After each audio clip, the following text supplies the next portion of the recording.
सबसे पहले तो मैं हमारे शास्त्र, उसी प्रकार उनका अनुशासन और इस अनुशासन में अनुशासित हो रहे सभी आर्य श्रावकों को वंदन करता हूँ। मेरे उपाध्याय जिनके कारण से मुझे बुद्ध शासन में उपसंपदा प्राप्त हुई, उन्हें भी वंदन, और मेरे सभी आचार्य और कल्याण मित्रों के प्रति मंगल कामना। तो आज का जो विषय है, बड़ी सुंदर गाथा है जो मैंने गुरु भंत जी के पास से सुनी। दरअसल जब मैं 2 दिन 3 दिन बौद्ध गया में था तो बड़े भिन्न भिन्न और बड़े सुंदर सुंदर अवसर मिले हमें गुरु भंत जी के साथ समय बिताने का। तो ऐसे एक सुंदर अवसरों में से, क्योंकि हमारे सब सुंदर अवसर थे, क्योंकि इस समय बनते गुणानंद, बनते यश, बनते पुण्य और बहुत अच्छे अच्छे बनते वहां मौजूद थे। तो एक सुंदर सु अवसर था, एक भाग्यमय अवसर था, एक ऐश्वर्यमय अवसर था हम लोगों को। तो उसी एक अवसर में शाम को 4 बजे या 3:30 बजे हम लोग कुछ, भंते जी अपने रूम से बाहर आए और सब खुला गार्ड, खुला खुला था पूरा। और जस्ट अब भंते जी बाहर आए तो हम उन्हें वंदन करने के लिए चले।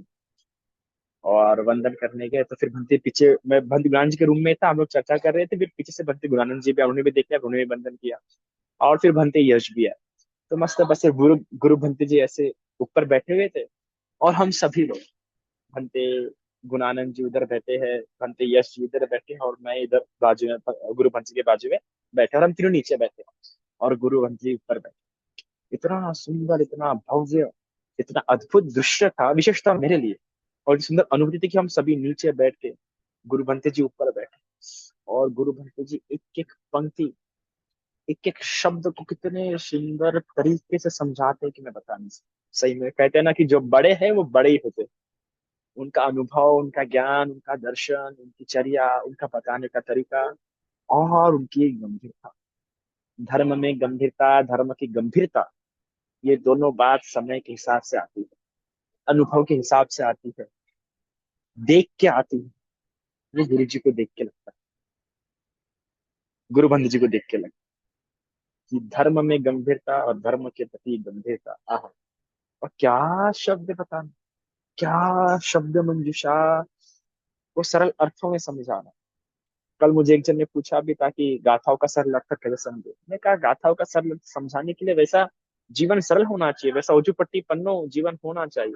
और उजुपट्टी पन्नो जीवन बनाने के लिए भगवान के शासन में वैसा उतरना पड़ता है। उतरना, जिस प्रकार पानी में जितना गहरा उतरते जाते हैं, पानी उतना गंभीर होते जाता है, उतनी उसमें गंभीरता आती है। पानी ऊपर जितना शीतल दिखता है हमें, जितना लहरें उसके ऊपर दिखती है, मौज खाते हुए दिखती है, वैसा उसके अंदर में नहीं होता है।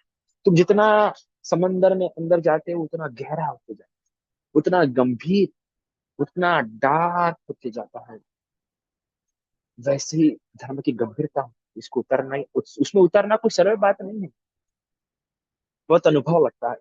और वो तब पता लगता है जब आप अपने से ज्ञानी इंसान से मिलते हैं, जब आप अपने से अनुभवी मनुष्य के साथ मिलते हैं और उनके साथ समय बिताते हैं, उनके साथ चर्चा करते हैं, तब लगता है कि धर्म ऐसा भी हो सकता है, धर्म इस तरीके से भी देखा जा सकता है, धर्म में इतनी गंभीरता भी हो सकती है। ये बात हमें उस दिन लगी, क्योंकि उस क्षण, शाम के 3:30 या 4 बजे थे, उस क्षण सिर्फ गुरु भंती जी नहीं थे वहां पे, जो नीचे जो बैठे लोग थे, दरअसल वो लोग छोटे नहीं थे, वो भी लोग कुछ छोटे नहीं थे। भंते गुणानंद जी जो इतना गंभीर ज्ञान रखते हैं त्रिपिटक का, भंते यश जो भी इतना गंभीर ज्ञान रखते हैं, और मैं तो था ही। तो और भंते पूर्ण भी थे, हम सभी थे, और सभी का बहुत अपने अपने तरीके से भगवान के शासन के प्रति थोड़ा बहुत ज्ञान रखते हैं, और अच्छा ज्ञान रखते हैं। और वो सब वहां बैठे हुए, और उन सभी को वो बोध हो रहा है कि हम कुछ अद्भुत बात सुन रहे हैं। आप विचार करो, बंटी गुरुनानंद जी भी त्रिपिटक पढ़ चुके हैं बहुत बार, यहाँ तक कि कई सारे ग्रंथों का अनुवाद कर चुके हैं, बस प्रिंटिंग होनी बाकी है। ठीक है, उन्होंने खुद ने कई सारी बहुत सुंदर सुंदर किताबें लिखी है, अट्ठ कथाएं भी उनकी पढ़ी है बंटी गुरुनानंद जी की। तो उनको भी लग रहा है कि अरे कितनी अद्भुत बात मैं सुन रहा हूँ, कितनी गहरी बात। उनमें भी वो धर्म प्रीति देखने के लिए मिल रही है, जो धर्म प्रीति उनमें जाग रही है। बनते यश भी, जो कितने अनसुने बात, अनसुने कहानियां हमें बताते हैं, मतलब उन्हें भी कितना वाचन होगा। वो भी जब सुन रहे तो वो भी लिख के रख रहे हैं, नोट्स बना रहे बकायदा। उनको भी लग रहा है। उनको भी लग रहा है कि ये तो हमने कभी सुना ही नहीं, या सुना है पर इस तरीके से नहीं सुना है। और मैं भी था, मैं तो जैसे सातवें आसमान में था, चित्त इतना गदगदा उठ रहा था, ऐसा जो हल्कापन की क्या क्या सुन रहा हूँ। मैं बता रहा हूँ ना, 3 साढ़े 3 बजे हम लोग बैठे और कब 6 साढ़े 6 बज गए पता ही नहीं लगा। ऐसा लगा कि 10 ही मिनट हुए अब तक। ये मेरी अनुभूति थी। हालांकि मुझे कहीं जाना था, मैंने किसी को वचन दिया था, पर वो मुझे उतना परेशान नहीं कर रही थी वो बातें। मन तो जैसे झुक रहा था, और वो गाथा सिर्फ 2 पंक्तियों की थी। 2 पंक्तियों की गाथा और इतना लंबा समय। तो विचार कर सकते कितना अद्भुत वो दृश्य रहा होगा, कितनी अद्भुत वो बात है। ऐसा समय, ऐसा अवसर। मुझे बस भगवान के समय की एक घटना याद आ गई, जब बनते आनंद, बनते सारिपुत्र, बनते महाकाश्य, ऐसे कई सारे भिन्न भिन्न ज्येष्ठ ज्येष्ठ अग्र श्रावक जो भिक्षु थे, ऐसे एक वन में बैठे हुए थे, और उस वन में बैठ के एक दूसरे की क्या स्तुति कर रहे थे। कितनी गंभीर था, तो उन स्तुतियों में भी वो दृश्य मुझे याद आ जाता। कभी अवसर मिले जरूर पढ़ना वो, पढ़ना वो, जब बनते आनंद, बनते काश्यप वगैरह सब बैठे और क्या सुंदर तरीके से बता रहे हैं एक दूसरे के भी। ऐसे बड़े बड़े जन जब एक साथ बैठे हुए तो अद्भुत होता। वैसी घटना कुछ मेरे लिए थी। गुरु भंते जी ऊपर बैठे हुए थे, भंते गुणानंद जी इधर बैठे हुए थे, और भंते यश जी इधर बैठे हुए थे, मैं इधर बैठा हुआ था। क्या स्वप्न, क्या क्या अद्भुत बात थी उसमें। सही में मेरे लिए तो वो एक अविस्मरणीय जीवन का घटना रहेंगी वो। यह है क्योंकि उस समय, अब बनते गुणानंद जी भी कम से कम 40 के आसपास है, बनते यश जी भी 28 30, 30 के तो ऊपर ही होंगे, क्योंकि ऊपर संपदा में 10 वर्षावास, तो 30 के ऊपर ही है बनते यश जी भी 30 35 के आसपास। मैं ये भी 25 का हूँ। तो हम सभी एक उम्र तक पहुंच चुके हैं, एक उम्र को पार कर चुके हैं। और वहां जब हम लोग बैठे हुए थे, तो हमारी नम्रता, हमारी सौम्यता, और हम सब ने एक एक जो बुद्ध शासन के प्रति एक एक प्रीति, एक रोमांच उठते हुए, और हम सभी के चेहरे ऊपर देख रहे हैं, है ना, कि वहां से कुछ धर्म का स्रोत आ रहा है हम तक। वो धर्म की गंगा हम तक बह रही है, और वो हम उसे ग्रहण करते जा रहे हैं। तो वो जो दृश्य था वो हमारे लिए अविस्मरणीय। उसको अनुभव करने के लिए भी बहुत चाहिए, बहुत पुण्य चाहिए। उसे देखने के लिए भी, कि कुछ भिक्षु वहां नीचे बैठे हैं और एक बड़ा भिक्षु ऊपर बैठा है, इस दृश्य को देखने के लिए भी मैं कहूंगा बहुत पुण्य चाहिए। इस दृश्य की गंभीरता को समझने के लिए भी मैं कहूंगा कि बहुत पुण्य चाहिए। क्योंकि मेरे आंखों के सामने से 2 सामने निकल गए थे, पर वो समझे नहीं, पता नहीं किस विचार में था, या कौन सा मार उनका आगे था, वो समझे नहीं इस समय की नजाकत को, और उनको आके बैठने का मन नहीं किया। भले ही आपको गुरु भंते जी का सहवास भिन्न भिन्न रूप में, स्वरूप में मिला होगा, पर ऐसा स्वरूप जहाँ पे खुद बड़े बड़े विष्णु नीचे बैठे हुए हैं और गुरु बंदे जी ऊपर बैठे हुए हैं, तो ये जो गौरव भाव वहां पे दिख रहा था, ये धर्म भाव, ये धर्म की आश्चर्यता, ये आश्चर्यता बुद्ध की नहीं थी। ये आश्चर्यता उस समय धर्म की थी। ये आश्चर्यता उस समय धर्मता की थी, जो उस समय आपको देखने के लिए मिला रहे। जिसके पास सही में वो नजर होती वो देखने की, कि ये तो उसके आंखों से आंसू निकल गया। जिसको लगता कि ऐसे होते शाक्य पुत्र, ऐसे होते ये शमन पुत्र, ऐसे होते ये शमन गौतम के श्रावक, की देखो किस प्रकार से बैठे हुए नीचे, किस प्रकार से गुरु ऊपर बैठे हुए। यही तो देखने के लिए होता है संघ की सुंदरता, इसमें तो होती है सुंदरता।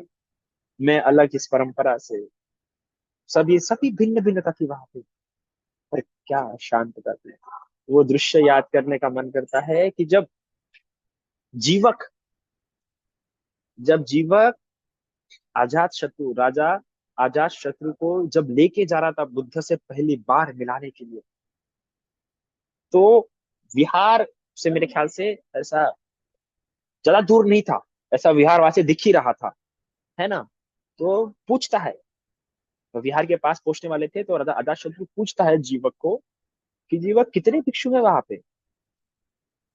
बताता है जीवक की घंटे कम से कम 500 1000 भिक्षु तो होंगे। उसके मन में बड़ा वो थोड़ा भयभीत हो जाता है, कि जीवक कह रहा है कि यहाँ पे 500 1000 भिक्षु है, और थोड़ी सी भी आवाज नहीं आ रही। ऐसे कैसे हो सकता है? ऐसा होना संभव भी हो सकता है। वो डर गया, वो अपनी तलवार थोड़ा पकड़ लेता है। पर जैसे ही आगे आगे जाता है, तो देखता है कि वहां भगवान बीच में बैठे हुए हैं। और चंद्रमा की किरणें उनके मुख पे पड़ रही है और एकदम स्पष्ट दिख रहे, और पूरा गोल गोल कतार से सभी भिक्षु, सोचो 500 हजार भिक्षु भगवान की तरफ मुख ऊपर करके देख रहे हैं। क्या एकाग्रता से देख रहे हैं, क्या उनके आंखों में होगा, क्या उनके मुख पे मुस्कान होंगी, आप विचार तो कीजिए। और राजा अजात शत्रु के लिए भी वो दृश्य कितना, मतलब मतलब शब्द में नहीं है। ये दृश्य देखना ही तो धर्मता है। ऐसे दृश्य देख देख के कितने लोग धर्म में आए हैं। पर यह बात जो उतनी ही कटु है, या उतनी सत्य है, या उतनी गंभीर है, कि इस बात को समझने के लिए भी प्रज्ञावान इंसान चाहिए। अगर प्रज्ञावान वो दृश्य देख रहा है तो ही वो समझ पाएंगे, तो ही वो उसे ग्रहण कर पाएंगा, तो ही उसकी तरफ आकर्षित होंगे। क्योंकि अश्वजीत की चर्या उस पूरे नगरी में और कोई नहीं समझ पाए, सिर्फ सारीपुत्र भंते ने जब देखा, तभी जाके सारीपुत्र भंते जी को लगा, अरे इनको तो कुछ ना कुछ प्राप्त हुआ। किसको लगा ये? जब सारे पुत्र, कई लोगों ने देखा होगा सारे अश्वजीत को चलते हुए, पिंडापात करते हुए, पर किसी के मन में आया कि अश्वजीत को कुछ प्राप्त हुआ, किसी को समझा। पर सारे पुत्र ने देखा, समझ गया, क्योंकि सारी पुत्र की आंखों में होती, उसमें वो गंभीरता थी। ऐसे दृश्यों की गंभीरता समझने के लिए भी आप में धर्म की गंभीरता आनी चाहिए। और वो गंभीरता उस तरह के पुण्य करके आती है, उस तरह का संगति करके आती है, उस तरह का कल्याण मित्रों के साथ रख के आती है। और वो वहां पे, क्योंकि दो अद्भुत घटना मेरे समय उस समय थे, कि दो सामने उनको पूजा करने का मन था, इसलिए पूजा के लिए चले गए और इतना बड़ा अवसर छोड़ दिया। तो आपको भी पुण्य को धीरे धीरे बढ़ाना है, पुण्य का स्तर बढ़ाना है, उपाय कौशल्य का स्तर बढ़ाना है, योनिसो मनसिकार का स्तर बढ़ाना है। क्योंकि जब ये बढ़ाओगे, तब धर्म प्रीति तुम्हें लंबे समय तक टिकी रहेगी। तब तुम्हें अवसर का ज्ञान आएगा, अवसर की परख आएंगी, और तब आप काल दान भी दे पाओगे, तब आप कालज्ञ भी हो पाओगे। हम क्यों नहीं हो पा रहे? क्योंकि हम ठीक प्रकार से धर्म का आनंद नहीं ले पा रहे। कि कई बार सिर्फ दान दे के आनंद नहीं मिल सकता है, देख के भी आनंद मिल सकता है। भिक्खु संघ की एकता देख के आनंद मिल सकता है, भिक्खु संघ के आपस की मैत्री देख के आनंद मिल सकता है। अरे जब दो भिक्खु आपस में मैत्रीपूर्ण बात कर रहे हैं ना, तो कोई अगर आगे में बैठा हुआ ना, तो उसको भी देख के आनंद मिलता है, कितनी मैत्री है इनमें। मैंने देखा है अपनी आंखों से, ये कई सारे उपासक जब हम किसी विषयों से बात करते रहते हैं, तो उनको देख के पता होता है कितनी सुंदर मैत्री। देख के भी बहुत कुछ उत्पन्न किया जा सकता है। और कई अच्छे अच्छे जो पंडित श्रावक थे, जो जो ज्ञानी श्रावक थे, उन ज्ञानी श्रावकों ने कैसे भगवान को पता किया, कैसे भगवान को जाने, कैसे धर्म को जाने? सिर्फ देख के तो जाने, सिर्फ देख के जाने। उतनी प्रज्ञा तीक्ष्ण करो कि देख के भी तुम धर्म का आनंद ले सको, बिना सुने भी धर्म का आनंद ले सको। अरे जब मथ कुंडलिक, अभी ना मुझे नाम इसका याद नहीं आ रहा, शायद से मथ कुंडलिक का। तो जब मथ कुंडलिक खटिया पे लेटा हुआ था और बीमार था, उस बीमारी की अवस्था में सिर्फ उसने चेहरा पलटाया, और बुद्ध दूर उसके दरवाजे के, मतलब उसके आंगन के बाहर खड़े थे। बस इतना देख के उसने क्या समझा, क्या जाना? देख के तो हुआ ना, देख के सुगति को गया। वो सिर्फ देख के बुद्ध शासन में उन्नति किया ना। ऐसा भी होना चाहिए कि देख के आपको लगे, क्योंकि इस देखने पर भी कई सारे अवसर प्राप्त हो जाते हैं। कई बार देखते बराबर रुक जाते हैं। मैंने देखा, मैं रास्ते से जा रहा होता हूँ तो रोड पार करके आते हैं, कुछ कुछ लोग गाड़ी घुमा के आते हैं। तो ये कैसे आता है? क्योंकि उनमें वो प्रज्ञा हो गई है, कि उनकी प्रज्ञा उनका यूनिसो म्युनिसिपल संस्कार खींच के लाता है। ऐसा होना चाहिए, वरना आंखों के सामने इतना अच्छा पुण्य हो रहा होगा, आप समझ नहीं पाएंगे। तो वो मेरे लिए जीवन का बड़ा सुंदर अनुभव था। क्योंकि बनते बैठे तो मेरी दो बातें मैं उस समय समझाता। एक तो हर इंसान, जितना इंसान पहुंचा होता है, वही गाथा आप उतने ही अच्छे तरीके से समझा सकता है। कितने ही तुम्हें प्रवचन आपने भी भंते यश जी की भी सुनते हैं, भंते ज्ञानंद जी की भी सुनते हैं, मेरे भी सुनते हैं, और भंते परमानंद जी की भी सुनते हैं। कितने तो भी टॉपिक हमारे रिपीट हुए होंगे आपस में। ऐसे कितने भी टॉपिक पे मैं बोल चुका हूँ जिसपे भंते गुणानंद जी, भंते यश जी, भंते परमानंद जी बोल चुके हैं। या कितने टॉपिक पे मैं बोल चुका हूँ जिनपे वो लोग बोल चुके होंगे। आपको भिन्नता मिली है, आपको अलग स्पर्श हुआ है, क्योंकि ये धर्म की गंभीरता है। ये धर्म कहते हैं ना, जितने बार पानी में डुबकी लगाओगे उतने बार आपको उतना ही ठंडा, इतना ही गीलापन आपके बॉडी को अनुभव होता है, और उतना ही नई बातें आपको मिल सकती है। बस डुबकी लगाना हो, है ना। जितना अंदर आप जा सकते हैं उतना अंदर जाइए, और नए हो तो लोग लगेंगे, अच्छे कल्याण में चलेंगे, अच्छी संगति करेंगे। इसलिए पुण्य के साथ संगति भी रखो, भिक्षुओं की संगति रखो, भिन्न भिन्न भिक्षुओं की संगति रखो, उनके साथ रहो। और जहाँ पे तीन चार भिक्षु रहे वहां पे तो और साथ साथ में रहो, उनके पीछे पीछे रहो और कान लगा के रहो। और ये लोग आपस में क्या बात कर रहे हो, ये लोग आपस में कितना मैत्रीपूर्ण व्यवहार कर रहे हैं, वही देखते रहो। तुम वो देख के ही तुमको इतनी प्रीति होंगी कि मैं तो कहूंगा वो देखते देखते ही तुम्हारी मृत्यु होना संभव है, क्योंकि तुम्हारा वैसा मैत्री चित्त होगा, तुम मैत्री विहार कर पाओ। किसी और व्यक्ति की मैत्री देख के हमारा भी मैत्री विहार हो सकता है, हमारे भी दुख दूर हो सकते हैं। साइकोलॉजी में एक अच्छा ही शब्द है उसके लिए इस्तेमाल होता है, कोई तो भी थेरी कहते हैं या कोई तो भी इफेक्ट कहते हैं हम इसे। वैसा करो। तो इन बातों को समझो। इतना आज के लिए काफी है। साधु साधु।